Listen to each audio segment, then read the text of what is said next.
الله من شرور أنفسنا ومن سيئات أعمالنا من يهده الله فلا مضل له ومن يضلل فلا هادي له وأشهد أن لا إله إلا الله وحده لا شريك له وأشهد أن محمدا عبده ورسوله أما بعد فإن خير الحديث كتاب الله وخير الهدي هدي محمد صلى الله عليه وسلم وشر الأمور محدثاتها وكل محدثة بدعة وكل بدعة ضلالة وكل ضلالة في النار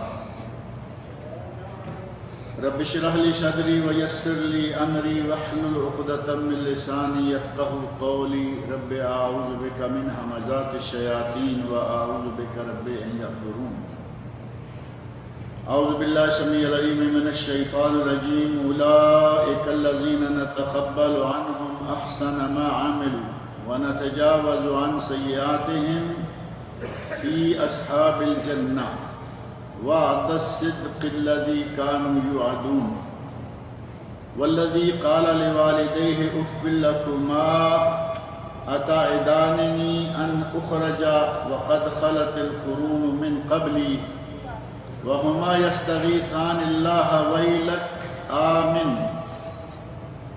إن وعد الله حق فيقول ما هذا إلا أساطير الأولين أولئك الذين حق عليهم القول في قد خلت من قبلهم من الجن والإنس إنهم كانوا خاسرين ولكل درجات مما عملوا وَلِيُوَفِّيَهُمْ أَعْمَالَهُمْ وَهُمْ لَا يُظْلَمُونَ سورۃ الاحقاف کی آیت نمبر 16 آیت 17 18 اور 19 یہ چند آیات میں نے ابھی آپ کے سامنے پڑھی ہیں، اور جیسا کہ آپ کے علم میں ہے کہ پچھلے درس میں وَوَصَّيْنَا الْإِنسَانَ بِوَالِدَيْهِ إِحْسَانًا اس آیت سے اور قرآن کریم کے بعض دیگر مقامات پر جو والدین کے بارے میں اللہ رب العزت نے تاکیدیں فرمائی ہیں ان کے ساتھ حسن سلوک کا حکم دیا ہے، اس کے بارے میں کچھ گفتگو ہوئی تھی، جبکہ ابھی جو میں نے آیت پڑھی ہے اللہ رب العزت نے اس آیت میں ارشاد فرمایا ہے اولئک الذین نتقبل عنہم احسن ما عملوا،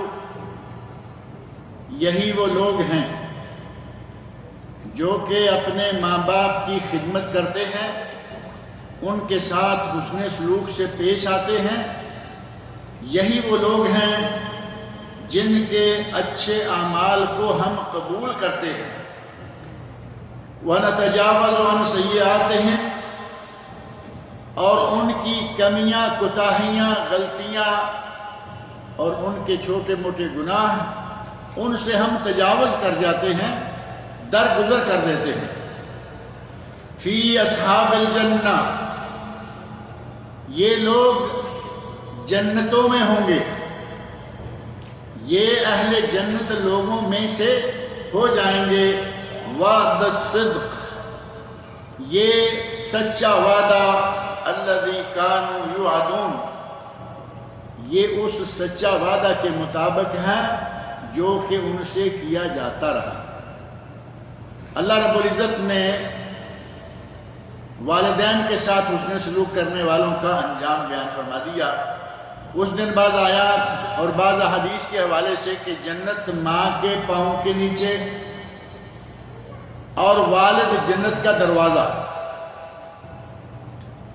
اس آیت میں اللہ رب العزت نے والدین کی عزت و احترام، خدمت، حسن سلوک اور احسان کرنے والوں کے لیے بہت بڑا اجر، بہت بڑا بدلہ بتایا، اور فرمایا اولئک الذین نتقبل عنہم احسن ما عملوا۔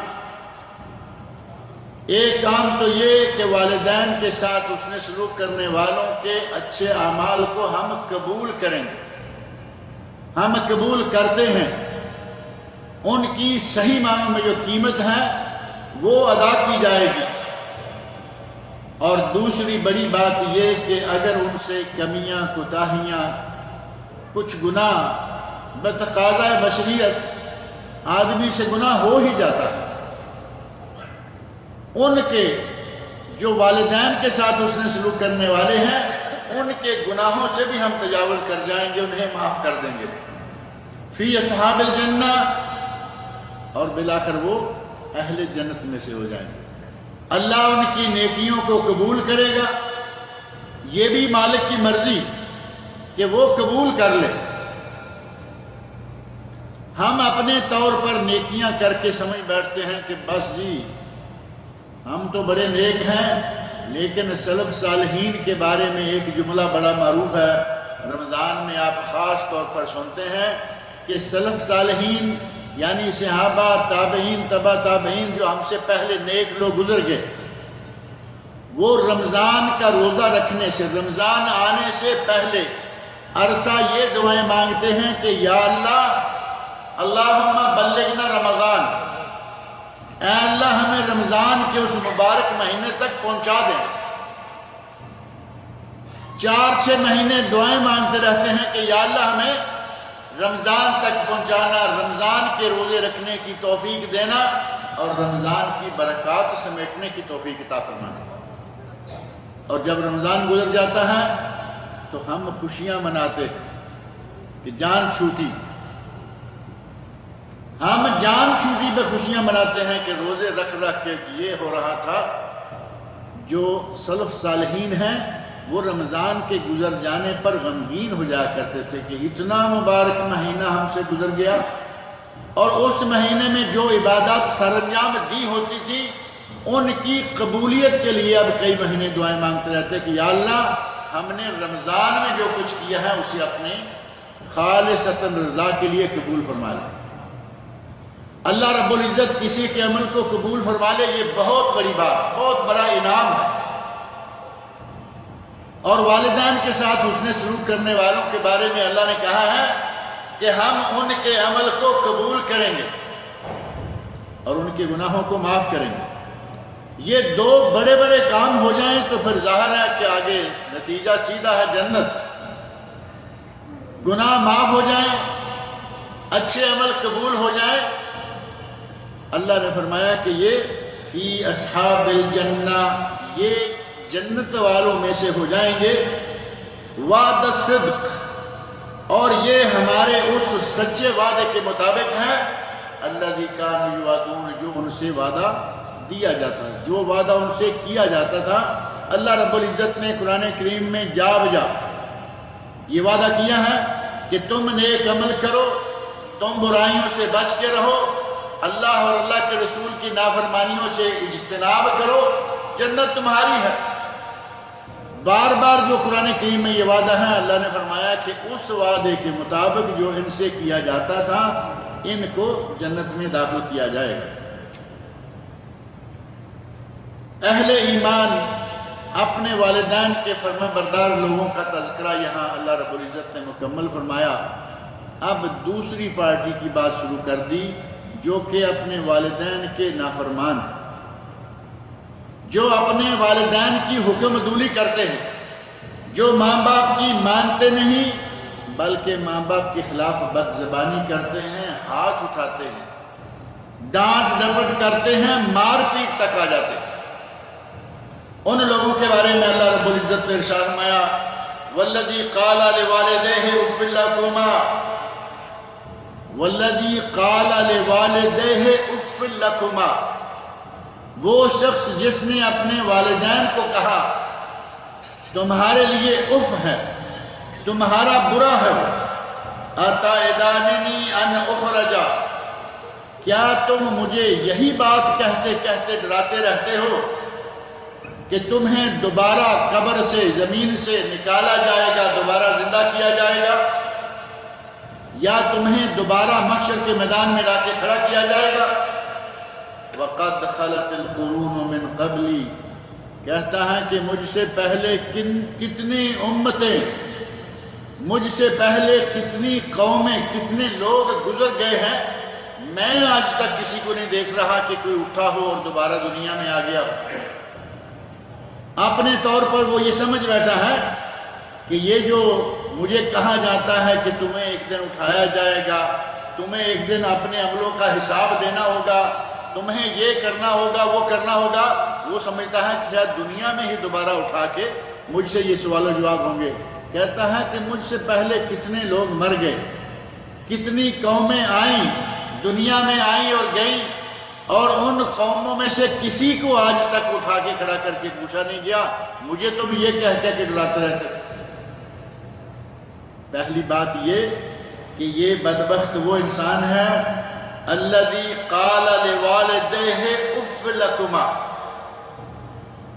اللہ نے صاف لفظوں میں قرآن کریم میں فرمایا کہ اپنے والدین کو اف تک نہ کہو، ولا تقل لہما اف ولا تنہرہما، اپنے ماں باپ کو اپنی زبان سے اف نہ کہو، اپنی زبان سے بلند آواز نکال کے ان کو ڈانٹو ڈپٹو نہیں، ان کو ڈراؤ دھمکاؤ نہیں۔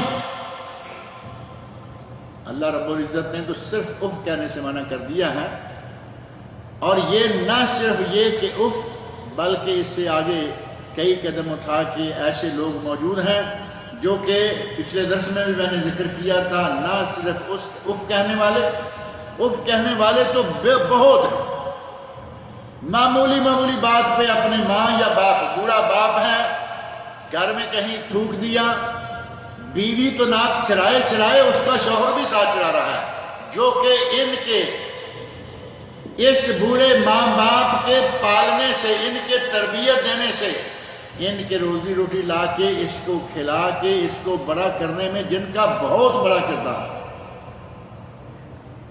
اللہ رب العزت کی توفیق کے بغیر تو کچھ ہوتا نہیں، لیکن ماں نے 9 مہینے پیٹ میں رکھا، اسے جنم دیا، 2 سال دودھ پلایا، اس کو پالا پوسا، اس کی گرمی سردی کا خیال رکھا، اس کی روٹی کا، اس کی پانی کا خیال رکھا، باپ اس کے لاڈ دیکھتا رہا، اور آج جیسے ہی اس نے ہوش سنبھالا، اب یہ گھر کے اندر، جس گھر کا بنانے والا کون ہے؟ باپ۔ حد یہ ہے کہ باپ کے بنائے ہوئے گھر میں یہ میاں بیوی رہ رہے، بیٹا بھی اسی گھر میں، بہو بھی اسی گھر میں، لیکن حکومت آ گئی بہو کے ہاتھ میں۔ وہ کہہ رہی ہے کہ یہاں تھوکنا نہیں، وہاں تھوکنا نہیں۔ وہ بوڑھا آدمی کیا کرے گا؟ بوڑھے آدمی کو بچے کی طرح یہ معلوم نہیں ہے کہ یہ کون سی جگہ ہے جہاں تھوکنا نہیں، اسے کھانسی آئی کہیں بھی تھوک دیا۔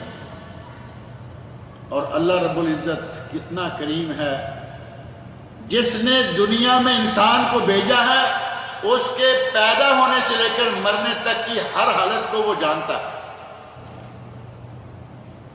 اللہ رب العزت نے اس بات کا پہلے پتہ دے رکھا ہے، پہلے خبر دے رکھی ہے۔ یہ نہیں کہ اچانک کسی کے سامنے کوئی بوڑھا ہو جائے گا تو اس کے لیے پریشانی بن جائے گی۔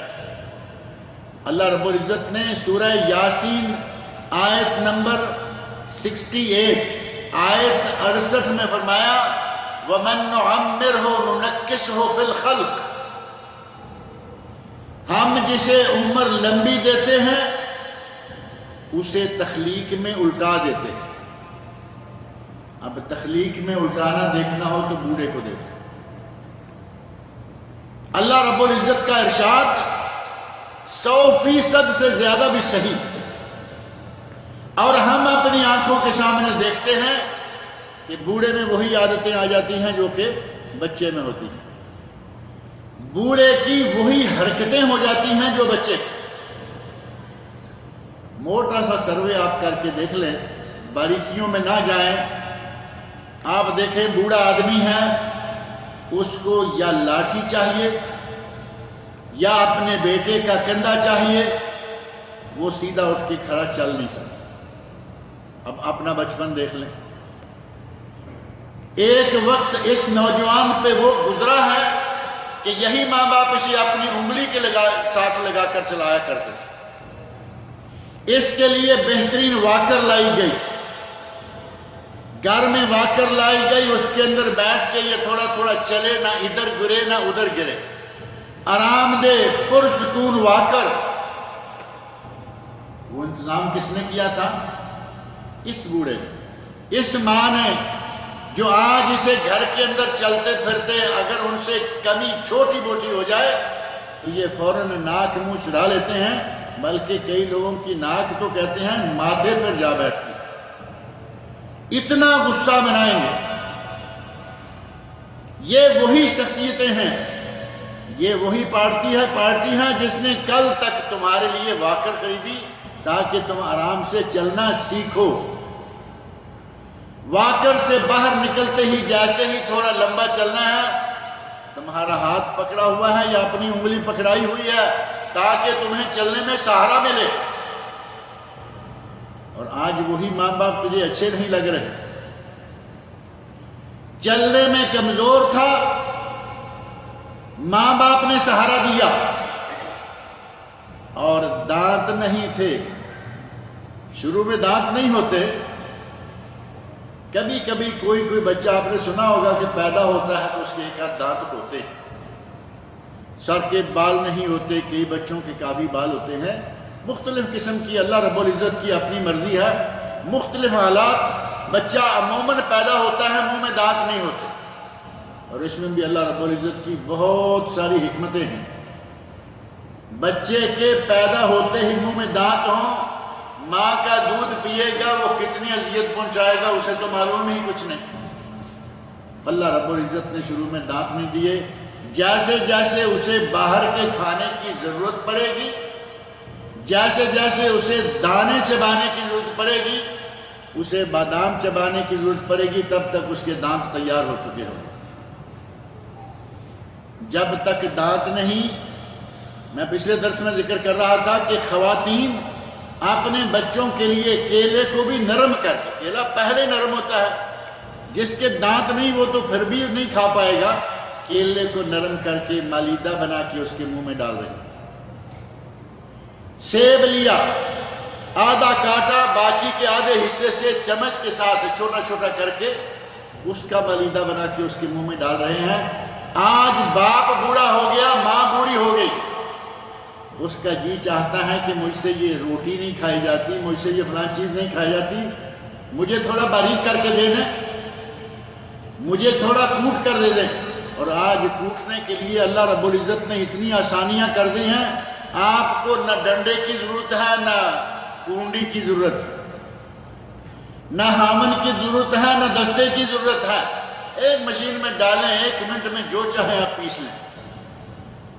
لیکن بہو کہہ رہی ہے کہ یہ کیا مصیبت ہے ہمارے پاس، اور بہو کہے مصیبت ہے تو شوہر کے کان پہ جوں تک نہ رینگے، اس سے بڑا بدبخت شوہر کون ہوگا؟ بہو تو دوسرے گھر سے آئی، وہ تو مان لیتے ہیں کہ وہ بے ادبی کرے، شوہر بھی بعض ساتھ شامل ہو جاتا ہے۔ اپنا وقت یاد کریں، تمہارے لیے اس جوڑی نے کتنے انتظامات کیے تھے، اور اللہ رب العزت بتا رہا ہے بچپن سے لے کر جوان ہو کر مختلف مراحل میں ہم قرآن کریم کو موقع بموقع پڑھتے بھی ہیں۔ میں نہیں سمجھتا کہ کسی نوجوان کو یہ معلوم نہ ہو کہ قرآن کریم میں یہ بات آئی ہے، وَمَن نُعَمِّرْهُ نُنَكِّسْهُ فِي الْخَلْقِ، ہم جسے لمبی عمر دیتے ہیں اس کی تخلیق کو الٹا دیتے ہیں۔ یہ یقیناً لوگوں کو پتا ہے، قرآن کی آیت یاد ہو نہ ہو، کسی کو حدیث یاد ہو نہ یاد ہو، لیکن عموماً یہ جملہ ہمارے یہاں پنجاب میں دیگر علاقوں میں مشہور ہے، کہتے ہیں کہ بوڑھا اور بچہ ایک برابر ہے یا نہیں؟ یہ کیوں کہا جا رہا ہے؟ قرآن کہہ رہا ہے بوڑھا اور بچہ ایک برابر، بچہ خود سے چل نہیں سکتا، بوڑھا خود سے چل نہیں سکتا، بچہ کوئی چیز چبا نہیں سکتا، بوڑھا کوئی چیز چبا نہیں سکتا۔ بچے کو پیار کی شفقت کی ضرورت ہے اور بوڑھے کو پیار کی شفقت کی ضرورت ہے۔ بچے کا جی چاہتا ہے، آج کل کے ماحول میں ٹافی ہے، چاکلیٹ ہیں، ماں باپ اپنے بچوں کے دانت خراب کر لیں گے لیکن ٹافی چاکلیٹ سے نہیں روکیں گے۔ بچے کا جی چاہ رہا ہے تو کیا ہے، اب بچے کا جی چاہ رہا ہے ٹافی کھانے کو، چاکلیٹ کو، اور کسی دن بڑے میاں نے کہہ دیا کہ کوئی ٹافی کو چاکلیٹ، تو آنکھوں میں اشارے کریں گے آپس میں، بڑھو کیا مانگ رہا ہے؟ چاکلیٹ مانگ رہا ہے۔ اللہ کے بندو، اسی بزرگ نے جو آج تم سے چاکلیٹ مانگ رہا ہے، پیار میں شفقت میں کیڑا دانت کھا گیا، لیکن چاکلیٹ تمہارے نہیں روکے۔ ماں باپ کو اکثر یہ معلوم ہے کہ زیادہ میٹھا کھانے سے دانت خراب ہو جاتے ہیں، لیکن بچہ ہے مانگ رہا ہے تو۔ آج بوڑھا مانگ بیٹھا، آج بزرگ والدہ مانگ بیٹھی، تو عجیب سے انداز سے ہنسیں گے آپس میں میاں بیوی، کہیں گے لو دیکھو یہ آج چاکلیٹ مانگ رہے ہیں، یہ ٹافی مانگ رہے ہیں۔ اور بزرگوں کو ایسا کرتے دیکھا گیا کہ بڑی عمر میں انہیں کوئی نہ کوئی میٹھی چیز کھانے کا جی چاہ رہا ہے، کیا کریں گے؟ کہیں پہلے زمانوں میں گڑ ہوتا تھا، گڑ لا کے دو، یہاں گڑ نہیں، اب منہ میٹھا کرنے کے لیے ٹافی چاکلیٹ ہی ہے۔ بچے بھی کھا رہے ہیں، بوڑھا مانگ رہا ہے، اپنے ہی بیٹے کو لا لا کے دے کے ان کا جی نہیں بھرتا، اور بابا جی کو دینے کے لیے ان کے پاس توفیق نہیں رہتی، الٹا مذاق اڑاتے ہیں۔ اللہ رب العزت فرمایا والذی قال لوالدیہ اف لکما، وہ بدبخت انسان جو اپنے ماں باپ کو کہتا ہے کہ تمہارے لیے اف ہے، اف تم یہ کیا کر رہے ہو، اتعداننی ان اخرج، کیا تم لوگ مجھے یہی کہتے رہو گے، یہی کہہ کے ڈراتے رہو گے کہ تجھے نکالا جائے گا، تمہیں اٹھایا جائے گا، تمہیں قبر میں مر کے ڈالے جانے کے بعد دوبارہ کھڑا کیا جائے گا۔ وَقَدْ خَلَتِ الْقُرُونُ مِنْ قَبْلِي، اور مجھ سے پہلے کتنی قرون، قوم میں صدیاں گزر گئیں، لوگ مر گئے، کسی کو اٹھایا نہیں گیا۔ لیکن یہ الفاظ اپنی زبان سے اس نے صرف اس لیے نہیں کہ اس نے حشر، اللہ رب العزت نے تو اس لیے ہم نے اپنے معاشرے میں ایسے لوگوں کو دیکھا، ایسی گستاخیاں بدزبانیاں کرتے سنے ہیں جو معمولی، یہ تو بہت بڑی بات ہے۔ آدمی کو کہا جائے کہ تمہیں مرنے کے بعد اٹھایا جائے گا، اگر وہ ایماندار نہیں، اس سے اس قسم کا کلمہ نکل جائے تو گوارا کیا جا سکتا ہے۔ معمولی باتوں پر گھر کے اندر معمولی سا معاملہ، گھر میں کوئی صفائی ستھرائی کے مسئلے میں تھوک بیٹھا بزرگ یا والدہ، وہاں جھگڑا کھڑا کر دیا اور شور مچا دیا۔ اللہ رب العزت فرما رہے ہیں یہ لوگ جو کہ اپنے والدین کے ساتھ اس قسم کا رویہ رکھتے ہیں، اور خاص طور پر ایسے لوگ اس قسم کے کلمات ان لوگوں کو سننے کے لیے ضرور ملیں گے جن لوگوں نے بچپن سے اپنے ماں باپ سے صحیح تربیت نہیں پائی، وہ کہیں گے، اور وہ والدین سنیں گے جنہوں نے اپنے بچوں کی تربیت اسلام کی طرف نہیں، اسلام کے خطوط پر نہیں، اسلامی رنگ میں نہیں، بلکہ انہوں نے اسے انگریز ہی بنایا ہے، تو بڑے ہو کے انگریز ایسا ہی کرتے ہیں۔ انگریزوں کے ماحول کا تو آپ کو علم ہے نا، بابا بڑا ہو گیا تو اولڈ ہوم، ان کے یہاں تو مستقل اولڈ ہوم بن گئے، اور اب مسلمان ملکوں میں بھی آ گئے۔ بابا بڑا ہو جائے، یہ جہاں چاہے تھوک دیتا ہے، اسے اولڈ ہوم میں چھوڑ کے آ جاؤ، سال کے بعد گئے، ملاقات کر کے آ گئے، عید بڑی آ گئی چلے گئے، چھوٹی آ گئی چلے گئے، اور انگریزوں کے بنائے ہوئے کچھ دن ہیں، مدر ڈے، فادر ڈے، ان 2 دنوں میں چلے گئے، اور پورے سال سے یہ بدبخت کبھی خبر لینے بھی نہیں گیا۔ سال کے بعد ہاتھ میں ایک پھول پکڑا ہوا ہے، کس منہ سے اس انسان کے سامنے جا رہے ہو جس نے تمہیں پالا پوسا، تربیت کی، تمہیں پڑھایا، تمہاری شادی کی، اور شادی کے بعد تم نے ایسی آنکھیں پلٹی کہ ان کے بوڑھا ہوتے ہی اسے اولڈ ہوم میں پہنچا دیا۔ اگر تربیت صحیح نہ کریں اپنے بچوں کی تو ایسے والدین کو یہ حالات دیکھنے پڑتے تھے، اور جہاں جہاں کہیں دیکھنے میں آیا ہے وہ نتیجہ صرف اس بات کا ہے کہ ماں باپ نے ان کی بچپن سے تربیت صحیح نہیں کی۔ اور ایک جگہ اور ہے جہاں یہ حالات دیکھنے میں عموماً آیا کرتے ہیں، جب کبھی شوہر مسلمان ہے اور اس نے وہ آیت پڑھ لی کہ اہل کتاب کی عورتیں اور اہل کتاب کا کھانا تمہارے لیے حلال ہے، اور کہیں دعا سلام بنا لی کسی کافر لڑکی کے ساتھ جو کہ عیسائی ہے یا یہودی ہے، قرآن کریم کی آیت کا سہارا لیا اور شادی کر، والدین نے روکا نہیں، قرآن میں موجود ہے، دوست احباب نے مشورہ دیا، قرآن کہہ رہا ہے تمہارے لیے حلال ہے، بات مفتی تک گئی، مفتی کیا کہے گا، قرآن کریم میں ہے، قرآن کریم میں ہے کہ اہل کتاب کی عورتیں، لیکن اہل کتاب ہوں، عورت صحیح معنوں میں باعفت اور باعصمت مسلمان لڑکیوں کی طرح ہو، اور یہ نکاح جائز شرعی طریقہ سے کیا جائے، یہ انداز نہیں کہ ایسے ہی دوستی بنائی، آشنائی بنائی اور اس کے بعد نکاح کر لیا، یہ رنگ نہیں، بلکہ باقاعدگی کے ساتھ باعصمت لڑکی ہو اور جائز اسلامی طریقہ کے ساتھ اس سے نکاح کرے، کوئی حرج نہیں، لیکن حضرت عمر فاروق رضی اللہ عنہ نے اس سے بھی منع کر دیا۔ اور کیوں منع کیا تھا؟ یہی بات، کہاں تمہاری مسلمان بہو بیٹیاں بیٹھی رہ جائیں گی، اور ایک یہ نتیجہ جو ہم ذکر کر رہے ہیں کہ اگر بچوں کی صحیح تربیت نہ کریں تو یہ دن دیکھنے پڑتے ہیں۔ یہی معاملہ ان لوگوں کو بھی دیکھنا پڑتا ہے جن کی اولاد کافر بیوی سے ہو، کافر جو عیسائی ہے یا یہودی ہے۔ یہ ماں باپ کہہ رہے ہیں کہ ایمان لے آؤ، اور بچہ کہہ رہا ہے کہ میں نہیں لاتا، یہ کہتے ہیں کہ مرنے کے بعد تمہیں اٹھایا جائے گا، یہ کہتا ہے کہ میں نے آج تک کسی کو اٹھتے ہوئے نہیں دیکھا۔ اور اگر بیوی مسلمان نہ ہو تو کبھی ایسا بھی آپ نے دیکھا ہے کہ 2 بچے مسجد میں جا رہے ہیں، 2 چرچ میں، 2 بچے مسلمان ہیں، 2 بچے عیسائی ہیں،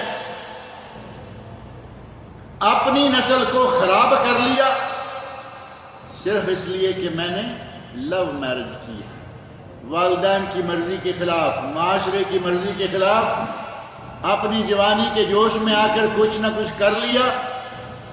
اور بہت سارے ایسے رشتوں کے بارے میں خبر ملتی رہتی ہے کہ رشتہ تب کیا، نکاح تب کیا جب لڑکی پریگننٹ ہو چکی ہے، غیر مسلم ہے، اتنے عرصے سے ناجائز تعلقات بنائے کھڑا ہے کہ لڑکی پریگننٹ ہوگی، اس نے کہا میرے ساتھ شادی کر، مجبور ہو گئے، اب مولویوں سے فتوے پوچھتے پڑ رہے ہیں کہ اہل کتاب سے نکاح ہو سکتا ہے یا نہیں۔ اللہ رب العزت نے جہاں اجازت دی ہے وہاں شرطیں لگائی ہیں، اگر وہ شرطیں پوری کرے تب بھی عمر فاروق کہتے ہیں نہ کرو، رضی اللہ عنہ، اس کے نقصانات ہوں گے۔ آپ کے سامنے بڑی بڑی مثالیں نقصانات کی موجود ہیں۔ ماں باپ مسلمان ہیں، باپ مسلمان ہے، ماں اہل کتاب سے ہے، بیٹا اہل کتاب سے ہو گیا، اور ڈکی چھپی مثالیں آج نہیں رہی، آج تو آپ کے سامنے بڑی بڑی انٹرنیشنل فیم کی شخصیات، عالمی شخصیات، عالمی سیاست میں معروف لوگ، ماں عیسائی، باپ مسلمان، بیٹا بھی عیسائی ہو گیا۔ کوئی یاد پڑتی ہے شخصیت ایسی کہ نہیں؟ پھر سے کہیے۔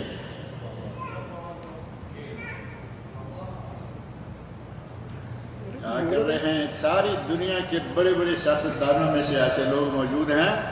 بہرحال میں یہاں نام نہیں لینا چاہتا، کوئی لے لیتا تو اچھا تھا۔ بہرحال اگر بیوی اہل کتاب کے نام سے لائیں گے اس کے بھی نقصانات ہیں، اور انہی نقصانات کو دیکھتے ہوئے حضرت عمر فاروق رضی اللہ عنہ نے کہا تھا کہ ایسا نہ کرو، جائز ہے لیکن ایسا نہ کرو۔ وَهُمَا يَسْتَغِيثَانِ اللَّهِ، بچہ کہہ رہا ہے کہ کتنی دنیا، کتنی قومیں، کتنے لوگ گزر گئے، آج تک کوئی پلٹ کے نہیں آیا مجھے کس بات کا تم ہر وقت دھمکی دیتے رہتے ہو؟ اور یہ ماں باپ اپنے رب سے استغاثے کر رہے ہیں، التجائیں کر رہے ہیں۔ وَهُمَا يَسْتَغِيثَانِ اللَّهِ، وہ جناب باری تعالیٰ میں فریادیں کر رہے ہیں اور اپنے بیٹے کو کہتے ہیں وَيْلَكَ وَيْلَكَ آمِن، تیرا برا ہو، تیرے لیے خرابی ہو، ایمان لے آ، تابع دار ہو جا، مسلمان ہو جا۔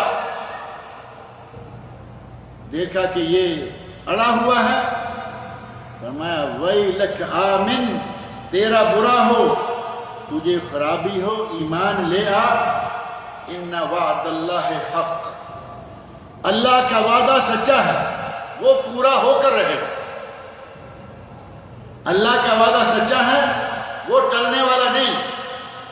فَيَقُولُ مَا هَذَا إِلَّا أَسَاطِيرُ الْأَوَّلِينَ، کہتا ہے کہ یہ پرانی باتیں، پرانے افسانے، پرانے قصے۔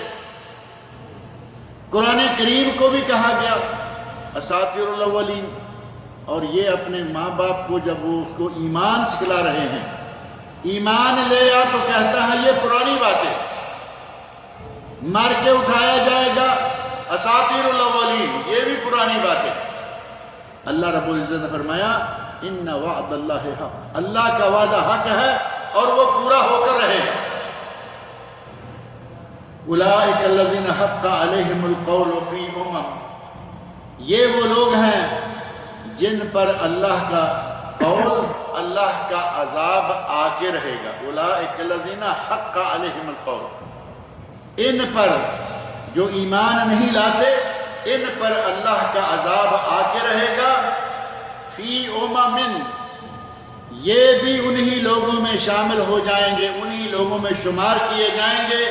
قد خلت من قبلہم من الجن والانس، جو ان سے پہلے جن و انس ایسے بدقماش گزر گئے ہیں، یہ بھی انہی میں شمار کیا جائے۔ یہ جو کہہ رہا ہے وہی اکیلا نہیں، بلکہ اس سے پہلے قومیں آئیں، اس سے پہلے جن بھی، اس سے پہلے انسان بھی، انہوں نے انکار کیا، اس کا شمار بھی انہی میں سے ہوگا، اور ان پر اللہ کا عذاب جو ہے وہ یقیناً آئے گا۔ انہم کانوا خاسرین، یہ نقصان اٹھانے والے ہیں، خاسرین خسارے والے، یہ نقصان اٹھانے والے ہیں۔ وَلِكُلٍّ دَرَجَاتٌ مِّمَّا عَمِلُوا، اللہ نے فرمایا کہ ہر کسی کے لیے اس کے عمل کے مطابق درجات ہوں گے۔ اگر کسی نے اچھے عمل کیے جنت میں اعلیٰ درجات پائے گا، اور اگر کسی نے برے عمل کیے تو جہنم میں برے درجات پائے گا۔ جنت میں اعلیٰ درجات اور جہنم میں برے درجات۔ کافر بھی جہنم میں ہوگا، منافق بھی جہنم میں ہوگا، لیکن منافق کے بارے میں کیا فرمایا؟ ان المنافقین فی الدرک الاسفل من النار، منافق جہنم کے سب سے گہرے گڑھے میں ہو۔ فرمایا دونوں کے لیے ان کے عمل کے مطابق درجات ہوں گے۔ جو نیک ہیں، اللہ کی ذات پر ایمان رکھتے ہیں، اللہ اور اللہ کے رسول کے احکام پر عمل کرتے ہیں، اپنے والدین کے ساتھ حسن سلوک سے پیش آتے ہیں، ان کو اللہ رب العزت جنتیں دے گا، اور جنت میں بھی بڑے اعلیٰ درجات ملیں گے۔ اس کے برعکس جو ایمان نہیں لاتے، ایمان لاتے ہیں تو اپنے ماں باپ کی خدمت نہیں کرتے۔ اللہ رب العزت نے فرمایا کہ اللہ نے فیصلہ کیا ہے عبادت اللہ کی اور حسن سلوک کس سے؟ ماں باپ سے۔ وَبِالْوَالِدَيْنِ إِحْسَانًا، نہ اللہ کی عبادت کریں، نہ اپنے والدین کے ساتھ حسن سلوک سے پیش آئیں، تو فرمایا ان کو ان کے عملوں کے برابر ان کا درجہ ہوگا۔ وَلَيُوَفِّيَهُمْ أَعْمَالَهُمْ، اللہ رب العزت ہر قسم کو اس کے اعمال، ہر کسی کو اس کے اعمال کے مطابق درجہ دے۔ وَهُمْ لَا يُظْلَمُونَ، اور ان پر کوئی ظلم نہیں کیا جائے۔ ایک آدمی نیک عمل کرے اور اسے اس کی صحیح جزا نہ ملے تو یہ ظلم ہے۔ اس نے ساری عمر نیکیاں کی، ساری عمر اس نے عیاشی میں گزارنے کی بجائے اللہ کی اطاعت میں گزاری، بہت سارے کھل کھلا کے چلنے والوں کی بجائے بچ بچا کے وہ دین کے راستے پہ چلتا ہوا آیا، اسے بھی وہی ملے جو ایک آوارہ عیاشیوں، فحاشیوں اور بدماشیوں کے ساتھ جو زندگی گزار کے آئے، اس کو بھی وہی ملے، تو یہ تو ظلم ہو گیا۔ اللہ رب العزت فرما رہے ہیں کہ وہاں وَهُمْ لَا يُظْلَمُونَ، کسی پر ظلم نہیں کیا جائے، دونوں کو ان کے عمل کے برابر درجہ دیا جائے گا۔ ایک آدمی برائی کرتا آیا ہے، اگر اسے سزا نہ ملے تو یہ بھی ظلم ہے۔ ظلم دونوں طرف، نیکیاں کرے اسے اس کا اجر نہ ملے ظلم، اور برائیاں کرے اس کی سزا نہ ملے ظلم۔ اللہ رب العزت کسی پہ ظلم نہیں کرے گا، جو برائیاں کرے گا اس کو برا بدلہ ملے گا، دیا جائے گا، جو نیکیاں کرے گا اسے اچھا بدلہ ملے گا اور یقیناً دیا جائے گا۔ وَهُمْ لَا يُظْلَمُونَ، اور ان پر کوئی ظلم نہیں کیا جائے گا۔ وَيَوْمَ يُعْرَضُ الَّذِينَ كَفَرُوا عَلَى النَّارِ، وہ دن جس دن کے کفر کرنے والوں کو آگ پر پیش کیا جائے گا۔ جنہوں نے کفر کیا ان کو جہنم پر پیش کیا جائے گا، اور انہیں کہا جائے گا اذهبتم طیباتکم فی حیاتکم الدنیا واستمتعتم بها، تم نے دنیا میں مزے کر لیے، جہنم کے کنارے پر کھڑے کر کر انہیں جہنم پر پیش کر کے یا آگ کو ان پر پیش کر کے کہا جائے گا اذهبتم طیباتکم فی حیاتکم الدنیا، تم نے اپنی نیکیاں دنیا کی زندگی میں برباد کر لی، تم نے عیاشیوں میں اپنے نیکیوں کا کباڑہ کر لیا، تم نے اپنی من مانی میں زندگی گزار کر نیکیاں ختم کر لی، واستمتعتم بها، اور تم نے دنیا میں ہی اللہ کی نعمتوں سے فائدہ جو اٹھانا تھا اٹھا لیا۔ آج کیا ہوگا؟ فَالْيَوْمَ تُجْزَوْنَ عَذَابَ الْهُونِ، آج تمہیں ذلت کا عذاب دیا جائے گا۔ ذلت کا عذاب کیوں دیا جائے گا؟ بِمَا كُنْتُمْ تَسْتَكْبِرُونَ فِي الْأَرْضِ، بِمَا كُنْتُمْ تَسْتَكْبِرُونَ فِي الْأَرْضِ بِغَيْرِ الْحَقِّ، تم ناحق زمین میں تکبر کرتے تھے۔ دنیا میں زمین میں چلتے ہوئے جب انسان سمجھتا ہے کہ ہم جیسا تو کوئی اور ہے ہی نہیں، یہ تو ویسے ہر کوئی سمجھتا ہے نا، کہتے ہیں کہ جسے ماں نے پیدا کیا وہ کہتا ہے میرے جیسا دنیا میں کوئی ہے ہی، ماں کے لیے تو واقعی اس جیسا دنیا میں کوئی نہیں، اس کا بیٹا ہے۔ لیکن اگر کوئی یہ سمجھ بیٹھے کہ میرا حسن، میرا قد کاٹ، میری دولت، میری جائیداد، اور گردن کو اکھڑا کے چلے، زمین پر پاؤں ٹھک سے مار کے چلے، تکبر کی حالت میں رہے، اپنے مال کا، حسن کا، جوانی کا تکبر، کسی کو، دوسرے آدمی کو انسان نہ سمجھے، متکبر جو ہے وہ دوسرے انسان کو انسان نہیں سمجھتا۔ اللہ نے فرمایا دنیا میں اس نے تکبر کیا، کسی دوسرے کو اچھا نہیں سمجھا، دوسروں کو اپنے مقابلے میں یہ ذلیل سمجھتا تھا۔ آج اس کا انجام کیا ہوگا؟ آج یہ ساری دنیا کے سامنے ذلیل کیا جائے گا اور عذاب دیا جائے گا۔ فرمایا فَالْيَوْمَ تُجْزَوْنَ عَذَابَ الْهُونِ، آج انہیں ذلت کا عذاب دیا جائے گا، ذلت کے عذاب کی جزا، اسے ذلت کے عذاب کی سزا دی جائے گی۔ بِمَا كُنْتُمْ تَسْتَكْبِرُونَ فِي الْأَرْضِ بِغَيْرِ الْحَقِّ، اس وجہ سے کہ تم زمین میں ناحق تکبر کرتے پھرتے تھے۔ وَبِمَا كُنْتُمْ تَفْسُقُونَ، اور تم دنیا میں رہتے ہوئے اپنی زندگی میں حکم عدولیاں کرتے تھے، اللہ کی نافرمانیاں کرتے تھے، فسق و فجور کیا کرتے تھے۔ آگے اللہ رب العزت نے قوم ہود، عاد قوم ہود کا ذکر کیا، آیت نمبر 21، جو کہ اس آیت کے تعارف کے، اس سورت کے تعارف کے ضمن میں پہلے درس میں میں نے ذکر کیا تھا کہ اس سورت کا نام آیت نمبر 21 میں موجود ہے الاحقاف۔ اللہ نے فرمایا وَاذْكُرْ أَخَا عَادٍ، ترجمہ اور اس کی تفسیر جو ہے وہ پہلے درس میں ذکر کی گئی تھی، آج ترجمہ پھر دوہرا لیتے ہیں۔ اللہ نے فرمایا وَاذْكُرْ أَخَا عَادٍ، قوم عاد کے بھائی کو یاد کرو، قوم عاد کے بھائی کو۔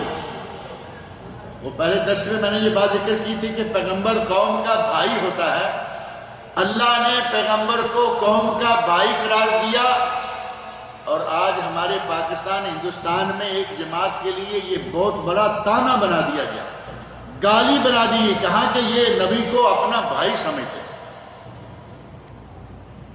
نبی کو اپنا بھائی سمجھتے۔ نبی کہہ رہا ہے میں تمہارا بھائی، اور اللہ کہہ رہا ہے کہ نبی قوم کا بھائی۔ یہ الفاظ آپ کے سامنے موجود ہیں، وَاذْكُرْ أَخَا عَادٍ، قوم عاد کے بھائی یعنی ہود علیہ السلام کا ذکر۔ اللہ نے کہا ہے نبی قوم کا بھائی ہوتا ہے، آج اگر کوئی کہتا ہے تو یہ اتنا ظلم کہاں سے آیا؟ اس بات کو اتنا آدمی لے اڑے اور کہے کہ یہ کیا ہے، قوم اپنے نبی کو اپنا بھائی سمجھتے ہیں۔ نبی اکرم صلی اللہ علیہ وسلم کو بحیثیت بشر، ایک انسان ہونے کے ناطے قوم کے بھائی ہیں۔ اور یہ تفصیل میں نے ذکر کی تھی کہ بشریت کا انکار کنہوں نے کیا اور نبوت کا انکار کنہوں نے کیا۔ ماننے پہ آئیں تو پتھر کو خدا مان لیں، نہ ماننے پہ آئیں تو چلتے پھرتے انسان کو نبی تک نہ مانیں۔ یہ انسان کی اپنی عجیب سی فطرت ہے۔ اللہ فرما رہے ہیں وَاذْكُرْ أَخَا عَادٍ، عاد کے بھائی حضرت ہود علیہ السلام، عاد کے بھائی کو یاد کرو، ان کا ذکر کرو۔ اذ انذر قومہ بالاحقاف، جب کہ انہوں نے احقاف میں اپنی قوم کو ڈرایا، اپنی قوم کو دعوت دی۔ اور احقاف میں نے بتایا تھا کہ حضر موت، رب الخالی، وہ علاقہ، وہ صحرا جو آج سارے کا سارا خالی پڑا ہوا ہے، اس علاقے کی طرف جاتے ہوئے لوگ ڈرتے ہیں۔ کوئی وقت تھا کہ یہ سرسبز و شاداب علاقہ تھا، حضرت موت سے اس سعودی عرب کی طرف جو علاقہ یمن سے اس طرف کا علاقہ بنتا، گویا کہ یمن، کچھ حصہ یمن کا، کچھ حصہ سعودی عرب کا، رب الخالی معروف جگہ ہے آج بھی۔ یہ علاقہ سرسبز و شاداب تھا، اس علاقے میں یہ قوم، حضرت ہود علیہ السلام کی قوم آباد تھی، بستیاں تھیں، مکانات تھے، سرسبز و شاداب لہلاتے کھیت تھے۔ آج وہاں ریت کا راج، ریگستان ہے، رب الخالی زندگی کا نام تک نہیں، نہ فصلیں، نہ گھاس پھوس، نہ درخت، نہ پھل، نہ پھول، نہ انسان، نہ جانور، کوئی چیز وہاں نہیں پائی۔ ایک وقت تھا کہ وہاں یہ قوم آباد تھی۔ اللہ رب العزت فرما رہے ہیں اذ انذر قومہ بالاحقاف، جب کہ اس نبی نے، ہود علیہ السلام نے اپنی قوم کو احقاف میں ڈرایا، انہیں دعوت دی۔ وقد خلت النذر من بین یدیہ ومن خلفہ، اور اس سے پہلے، ہود علیہ السلام سے پہلے بھی بہت سارے نبی گزر گئے، دعوت دینے والے، اپنی قوموں کو ڈرانے والے، اور ان کے بعد بھی بہت سے نبی آ چکے۔ قرآن نازل ہونے تک تو ہود علیہ السلام سے پہلے بھی بہت سارے نبی گزر گئے، اور ان کے بعد بھی بہت سارے نبی آ گئے، اور ان سب انبیاء نے دعوت کیا دی اللہ تعبدوا الا اللہ، اللہ کے سوا کسی کی عبادت نہ کرو، اللہ تعبدوا الا اللہ۔ اور والدین کا مقام بیان کرتے ہوئے اللہ رب العزت نے فرمایا وَقَضَى رَبُّكَ أَلَّا تَعْبُدُوا إِلَّا إِيَّاهُ وَبِالْوَالِدَيْنِ إِحْسَانًا، اللہ نے یہ فیصلہ کر دیا عبادت کرو تو صرف اللہ کی، اور اللہ کی بات فرمایا اپنے ماں باپ کے ساتھ اس نے سلوک کرو۔ یہاں بھی نہ صرف اس نبی کی، ہود علیہ السلام کی، بلکہ ان سے پہلے گزرے ہوئے اور ان کے بعد آنے والے تمام انبیاء کی۔ اور یہ ایک جگہ نہیں، اللہ نے قرآن کریم میں متعدد نبیوں کے نام لے کر نام بنام کہا کہ انہوں نے یہی دعوت دی کہ اللہ کے سوا کوئی عبادت کے لائق نہیں۔ ہر نبی کی عبادت کا بنیادی اور مرکزی نقطہ یہی ہے کہ اللہ کے سوا عبادت کے لائق کوئی نہیں ہے۔ اور اس نبی نے ہود علیہ السلام نے کہا انی اخاف علیکم عذاب یوم عظیم، میں اس عظیم دن کے عذاب سے جو تمہیں ہو جائے، میں اس عذاب سے ڈر رہا ہوں جو تمہارے لیے اس عظیم دن میں رکھا ہوا ہے۔ انی اخاف علیکم، میں تم پر ڈرتا ہوں، کس چیز سے؟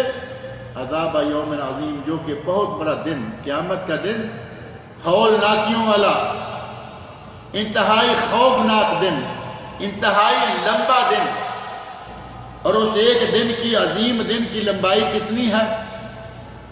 50,000 سنہ، 50,000 سال۔ جو آج کے ہمارے سال ہیں یہ 50,000 سال ہوں تو قیامت کا ایک دن بنتا ہے، محشر کا ایک دن بنتا ہے۔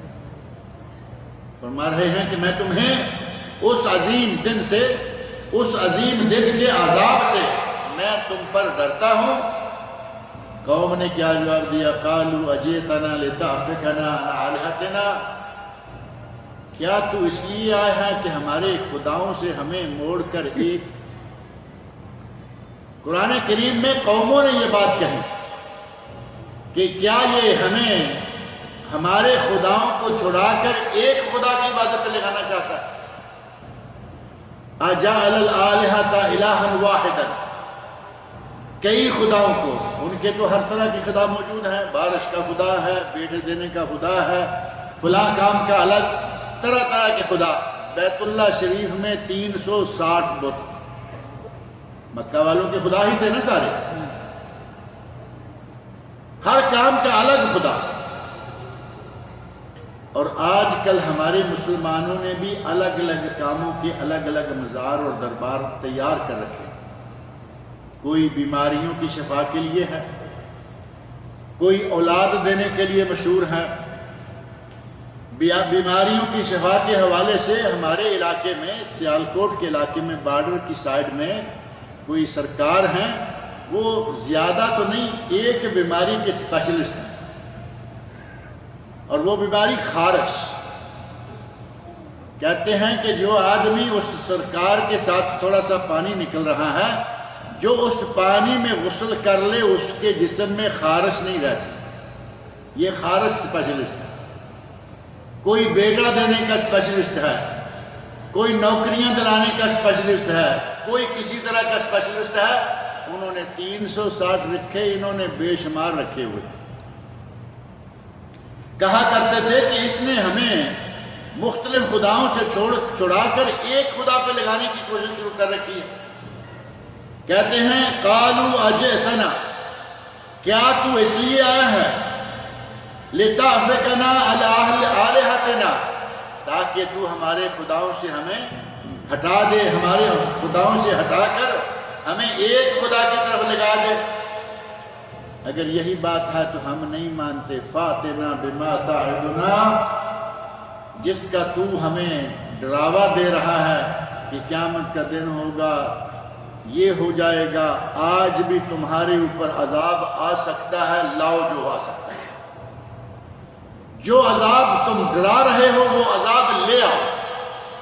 فاتنا بما تعدنا ان کنت من الصادقین، سچے ہو تو یہ کر دکھا۔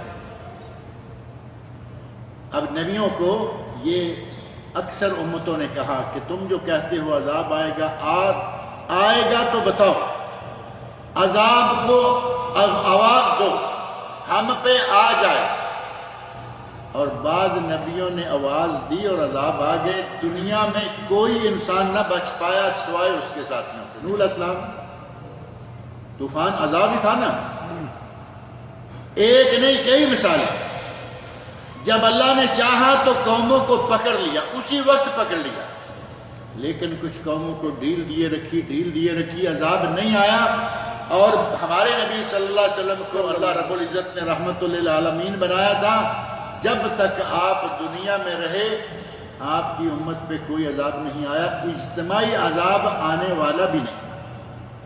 پوری قوم نوح علیہ السلام کی قوم کی طرح سارے ظالموں کو غرق کر دیا جائے، نبی صلی اللہ علیہ وسلم کی امت پہ یہ عذاب ایسا نہیں آئے گا، نہ آیا۔ وہ کہتے ہیں اگر تو سچا ہے تو عذاب لے آ۔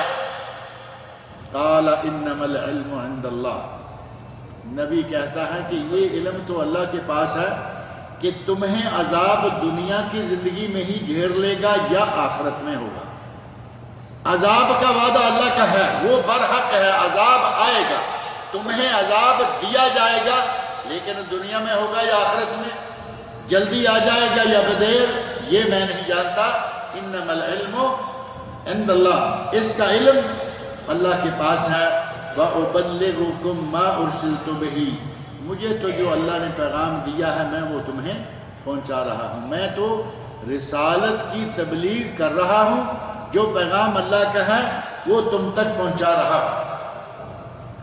وَلَكِنِّي أَرَاكُمْ قَوْمًا تَجْهَلُونَ، لیکن میں دیکھ رہا ہوں کہ تم لوگ نادان قوم، تم لوگ جاہل قوم، تم سمجھ نہیں رہے بلکہ الٹا کہہ رہے ہو کہ آواز دو عذاب کو، جو ہونا ہے ہمارے ساتھ ہو جائے۔ نبی کہہ رہا ہے کہ میں دیکھ رہا ہوں کہ تم جاہل یا نادان قوم ہو۔ آگے ان پہ عذاب آنے کا آغاز ہوا، عذاب کے آثار نظر آنے لگے، انہوں نے کیا انداز اختیار کیا، اس کا تذکرہ انشاءاللہ العزیز اگلے درس میں کریں گے۔ اللہ رب العزت مجھے اور آپ سب لوگوں کو قرآن کریم پڑھنے، سننے، سمجھنے اور اس کے احکام پر عمل کرنے کی توفیق عطا فرمائے۔ آمین۔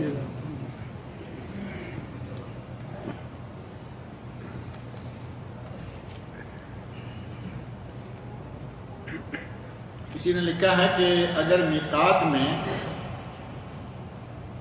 سوالات کا سلسلہ شروع کرنے سے پہلے آپ کی اطلاع کے لیے، پاکستان میں ایک بہت بڑے عالم جو نہ صرف پاکستان میں بلکہ بر صغیر کے معروف عالم تھے، اور بر صغیر پاک و ہند کے اسلامی عربی مدارس میں سے، اسلامی دینی اداروں میں سے بہت بڑے مشہور و معروف ادارے جامعہ سلفیہ، جس کی اصل جو ہے ایک فیصل آباد میں ہے اور ایک بنارس وارانسی انڈیا میں، اور جامعہ سلفیہ کی ایک فرع بعد میں اسلام آباد میں کیپٹل سٹی کر کے کھولی گئی، جو آج بہت بڑا ادارہ بن چکا ہے۔ اس ادارے کے شیخ الحدیث، پیغام ٹی وی آپ لوگ سنتے ہوں گے، دیکھتے ہوں گے، پیغام ٹی وی سے ان کے دروس نشر ہوتے رہتے تھے، اور بہت بڑی علمی شخصیت تھے، مصنف، مترجم، مؤلف اور بہترین وائز اور خطیب، اور ہمارے زمانہ طالب علمی کے ساتھی حافظ شیخ الحدیث عبد الحمید اظہر صاحب رحمۃ اللہ علیہ پرسوں فوت ہو گئے ہیں۔ ان کے لیے دعا کریں کہ اللہ رب العزت ان کی مغفرت فرمائے، اللہ تعالیٰ ان کی بشری کوتاہیوں کو معاف کرے، اللہ تعالیٰ ان کو جنت الفردوس میں اعلیٰ مقام عطا فرمائے، اللہ تعالیٰ ان کے شاگردوں کو ان کے لیے صدقہ جاریہ بنائے، جماعت پوری کی پوری جماعت کو اللہ رب العزت ان کا نعم البدل عطا فرمائے۔ سوال ہے کہ اگر میقات سے احرام باندھا، مکہ مکرمہ میں داخل ہو گیا، پھر مسجد عائشہ سے جا کے احرام باندھ لیا، کیا ہمارا عمرہ ہوگا؟ لوگ کسی ایک جگہ سے باندھتے ہیں کہ چلو جی ہم میقات سے گزر جاتے ہیں، آرام سے جا کے اندر باندھیں گے، دم تو پڑے گا، لیکن کوئی نہ کوئی اسباب ہوتے ہیں، اندر چلے، بھول کے چلا گیا، واپس نہیں جاتا کیونکہ پتہ ہے کہ تاج والے پکڑ کے بٹھا لیں گے، تصریح ہے نہیں، اندر سے احرام۔ یہ صاحب میقات سے باندھ کے گئے، پھر مسجد عائشہ جا چلے۔ مسجد عائشہ کا نام سن کے ایسے آدمی کو جیسے دورہ پڑتا ہے کہ وہاں ضرور ہی جا کے احرام باندھنا ہے۔ اگر کسی کی مجبوری ہے، عورت ہے، حیض آ گیا، وہ حج نہیں، عمرہ نہیں کر پائی، طواف کرنے کے لیے وہاں سے عمرہ کرنے کے لیے حضرت عائشہ رضی اللہ عنہا نے احرام باندھا تھا، ایسے ہی حالات کسی کو پیش آ جائیں، آج بھی باندھے۔ اہل مکہ اپنے گھر سے احرام باندھیں جائز، مسجد عائشہ سے باندھ لیں جائز، دونوں روایتیں موجود ہیں۔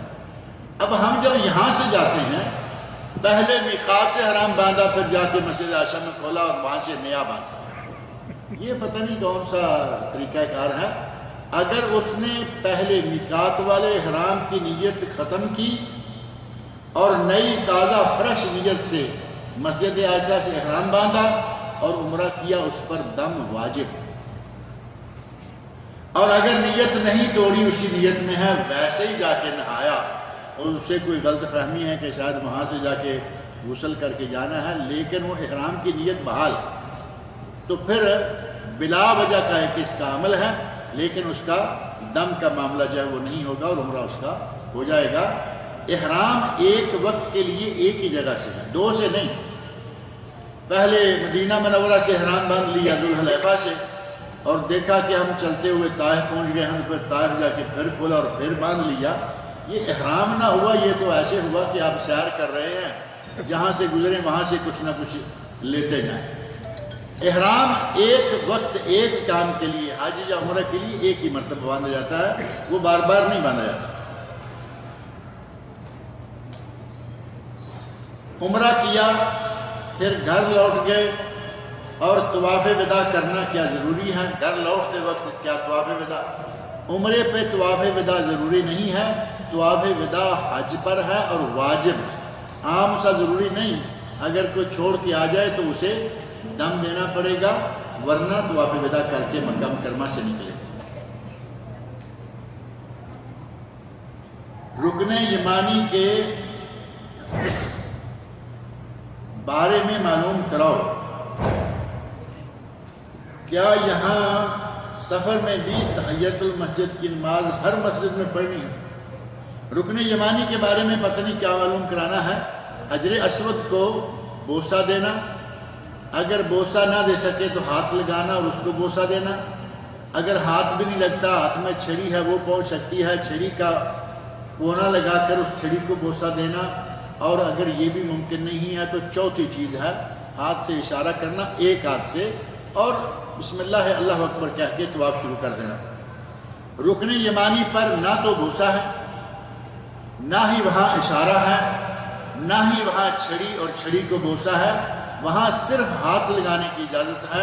اگر ہاتھ لگ جائے تو ہاتھ لگاؤ، استلام کرو، نہیں تو جاؤ، وہاں اشارہ بھی نہیں، بوسہ بھی نہیں، چھڑی بھی نہیں۔ جہاں تک تحیت المسجد کا معاملہ ہے، سفر میں آپ جاتے جاتے کسی مسجد میں داخل ہوتے ہیں، آپ کے پاس وقت ہے، پیچھے ساتھی اور آ رہے ہیں، وہ جماعت کرائیں گے، آ کے آپ مسجد میں بیٹھنا چاہتے ہیں، 2 رکعتیں تحیت المسجد کی پڑھ کے بیٹھ جائیں۔ سارے گئے، اکٹھے داخل ہو گئے، 2 رکعت نماز پڑھی، آگے جائیں، وہاں تحیت المسجد کی اس حالت میں کوئی ضرورت نہیں ہے۔ اگر بیٹھنا ہے تو ضروری، کیونکہ تحیت المسجد ہر مسجد میں اسی کیفیت میں ہے۔ اگر آپ بیٹھیں گے تحیت المسجد پڑھ کے بیٹھیں، بیٹھنا نہیں، آئے مسجد میں گئے، کوئی کام دیکھا، یہ وہ لائٹیں بجائیں چلے گئے، کوئی تحیت المسجد ضروری نہیں، پڑھیں گے، آپ کی مرضی، ثواب ہے۔ صلاۃ تسبیح حرم میں پڑھ سکتے ہیں؟ نماز تسبیح کے بارے میں معروف ہے کہ وہ 4 رکعتیں، اور اس میں 300 تسبیحات ہیں، 75 تسبیح ایک رکعت میں۔ علامہ حسینی رحمۃ اللہ علیہ نے تو اس نماز کے پڑھنے کی یا اس کے جواز سے انکار کیا ہے، لیکن بعض دیگر علماء، علامہ محمد ناصر الدین البانی رحمۃ اللہ علیہ نے کہا ہے کہ اس کے بارے میں اتنی روایات ہیں کہ اس سے پتہ چلتا ہے کہ اس نماز کی اصل ہے، یعنی اگر کوئی پڑھنا چاہے تو پڑھ سکتا ہے، اس کا عمل باطل نہیں ہوگا، اور جو عمل اس مسجد میں کیا جا سکتا ہے یہی عمل مسجد حرام میں بھی کیا جا سکتا ہے، مسجد نبوی میں بھی کیا جا سکتا ہے۔ کیا گدھے کا گوشت حلال ہے؟ گھوڑے کا تو لوگ پوچھا کرتے تھے، گدھے کے بارے میں کیا ہو گیا؟ گدھے کا گوشت حلال تھا، بعد میں اسے حرام کر دیا گیا، جو عام گدھا ہے، گھریلو گدھا، پالتو گدھا۔ لیکن اگر جنگلی گدھا ہے تو جنگلی گدھے کا گوشت حلال ہے۔ اور جنگلی گدھا کون سا ہے؟ جنگلی گدھا کس کو کہتے ہیں؟ یہ ہمارے اس عام گدھے کی طرح کا تو جنگلی گدھا نہیں ہوگا نا۔ جنگلی گدھے کے بارے میں کہا گیا وہ جو لائنوں والا ہے نا، بعض لوگوں نے کہا کہ یہ انگریز کتنے بدماش ہیں، انہوں نے دیکھو گدھے کو بھی سویٹر پہنا دیا ہے، حالانکہ اس کی اپنی وہ شکل ہی ایسی ہے، وہ ایسے لگتا ہے کہ جیسے لائنوں والا سویٹر پہنے ہوئے ہے۔ وہ جنگلی گدھا ہے، اور بعض اہل علم نے کوئی اور بھی جانور ذکر کیا ہے جن پہ جنگلی گدھا ہونے کا اطلاق کیا گیا ہے۔ بہرحال کہتے ہیں کہ اگر حلال ہے تو ایسے گوشت کو فروخت کرنے والی کی شریعت میں کوئی سزا ہے؟ حلال ہے تو پھر تو سزا ہو نہیں سکتی۔ یہ گھریلو گدھا حرام ہے، اور اس کا گوشت اپنے ہوٹل میں کھلائے یا گلی میں بازار میں بیچے، تازہ بیچے، اور اس کی کمائی بھی حرام ہوگی۔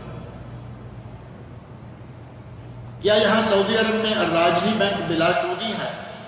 معروف یہ ہے کہ سعودی عرب میں الراجحی بینک جو ہے یہ سودی نہیں ہے، بلکہ یہ اسلامی بینک ہے۔ اس میں بعض لوگوں نے بعض اشکالات کا اظہار کیا ہے، لیکن مجموعی طور پر اسلامی بینکوں میں اس کا شمار ہوتا ہے۔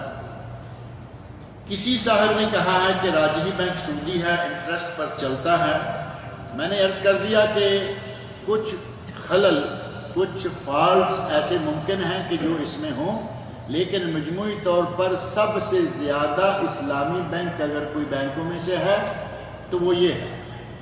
کمیوں کوتاہیوں کے باوجود دیگر بینکوں سے بہترین بینک یہ شمار ہوتا ہے، اور یہ میرا نہیں ہے، آپ سمجھے کہ میں کوئی اس کی ایڈورٹائزمنٹ کر رہا ہوں، میرا نہیں ہے یہ بینک، بینک والوں کا ہے، لیکن علماء کا، اہل علم کا، دیندار لوگوں کا عموماً آپ دیکھیں گے اکاؤنٹ راجحی میں ہوگا۔ بزنس مین جو دیندار ہیں وہ بھی راجحی کے ساتھ ہی عموماً، اور راجحی کے ساتھ ہی رابطہ رکھنا چاہیے، لین دین کرنا چاہیے۔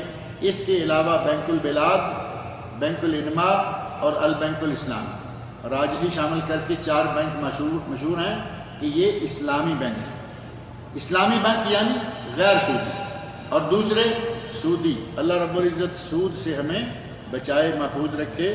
اللہ رب العزت مجھے اور آپ سب لوگوں کو نیک عمل کی توفیق دے۔